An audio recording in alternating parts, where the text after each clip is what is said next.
Mengulas kesaktian guru besar pencak silat pagar Nusa memang tidak akan ada habisnya. Pada masa jayanya, Gus Maksum Jauhari terkenal sebagai ulama yang kondang akan ilmu kanuragan dan ilmu bela dirinya. Gus Maksum lahir dari lingkungan elit ulama di wilayah pesantren Karisidenan Kediri. Namun faktanya, Gus Maksum terkenal sangat bersahaja dan sangat dekat dengan masyarakat di luar pesantren. Di usia yang masih belia, Gus Maksum muda telah melalang buana ke berbagai penjuru wilayah untuk menimba ilmu agama, kanuragan dan ilmu bela diri. Dari kecintaannya terhadap ilmu pengetahuan inilah, Gus Maksum di usia muda telah dikaruniai haromah yang cukup mengagumkan.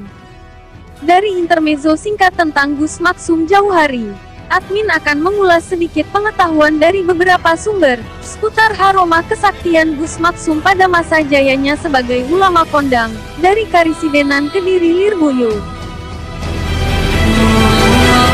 Diawali dari munculnya ke permukaan di media pemberitaan nasional akan datangnya misteri ulama yang konon sakti madraguna yang memiliki rambut gondrong berapi. Setelah dibahas pada video sebelumnya, kali ini kita mengangkat topik ulama yang kebal dari ilmu santet. Benarkah Gus Maksum tidak bisa disantet?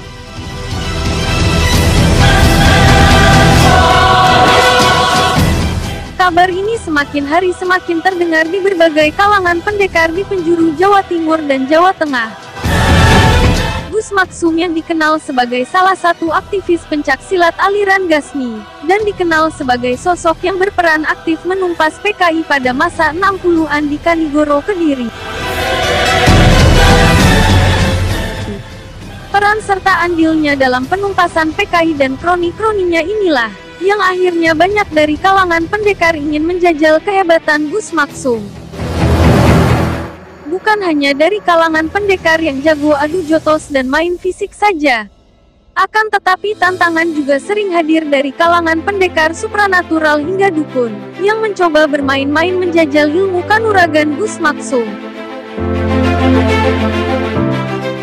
Melalui laga pencakdor yang sering diadakan di Lirboyo, kemahiran bela diri Gus Maksum tidak ada yang bisa menandingi.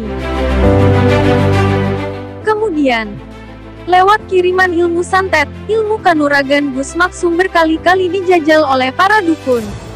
Gus Maksum sendiri hanya menertawakan datangnya santet tersebut, namun pada puncaknya beliau juga tidak segan-segan untuk menantang para dukun santet secara terang-terangan. Hal itu dilakukan karena santet menurut Gus Maksum termasuk kemungkaran yang harus dilawan. Keahlian memusnahkan ilmu santet yang dimiliki Gus Maksum merupakan salah satu dari beberapa haromah milik beliau sejak lahir, jadi wajar saja. Mengingat Gus Maksum merupakan salah satu keturunan dari Kiai Ageng Hasan Besari, Ponorogo. Salah satu kiai termasyhur di Jawa, yang melahirkan santri-santri terkenal yang mengubah sejarah besar Nusantara. Untuk kisah dari Kiai Ageng Hasan Besari, admin akan susun pada video selanjutnya. Kembali pada topik, apakah benar seorang Gus Maksum kebal akan ilmu santet? Menurut Gus Maksum sebagai muslim tidak perlu khawatir terhadap santet, karena santet hanya bisa dilakukan oleh orang-orang kufur atau murtad.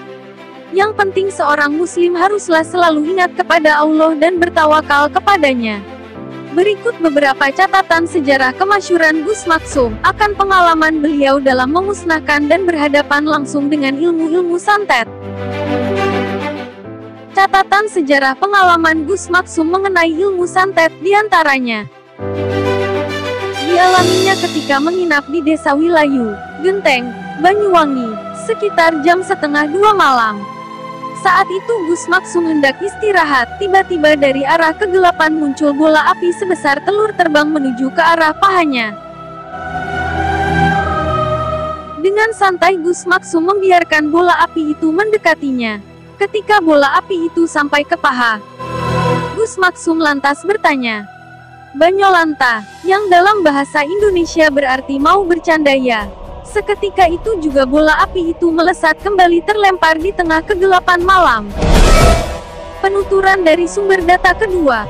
akan kejadian santet yang dialami Gus Maksum ketika bermalam di desa Kraton Ranggeh. Pada saat Gus Maksum beristirahat, dia didatangi kerajaan yang berusaha mencekiknya. Tapi usaha itu dibiarkan saja oleh Gus Maksum. Setelah beberapa lama, barulah ditanya oleh Gus Maksum, "Mau main-main ya?" Langsung iblis berwujud kera itu lari dan menghindar dari Gus Maksum. Dan masih banyak lagi kisah-kisah catatan sejarah yang tertulis akan haromah Gus Maksum dalam menangani ilmu-ilmu hitam lainnya. Ilmu santet sendiri, pada dasarnya adalah ilmu yang terikat perjanjian antara manusia dengan bangsa iblis. Kita ketahui bersama, bahwasanya manusia adalah ciptaan Allah yang sangat sempurna daripada bangsa jin maupun iblis. Oleh sebab itu pesan Gus Maksum, jangan pernah menggunakan ilmu santet ataupun mempelajarinya karena itu termasuk dosa besar dan menyekutukan Allah, yang berarti kufur dari Islam. Kita sebagai manusia tidak perlu khawatir akan datangnya ilmu-ilmu santet, serahkan semua kepada Allah Sang Maha Perkasa atas segala-galanya.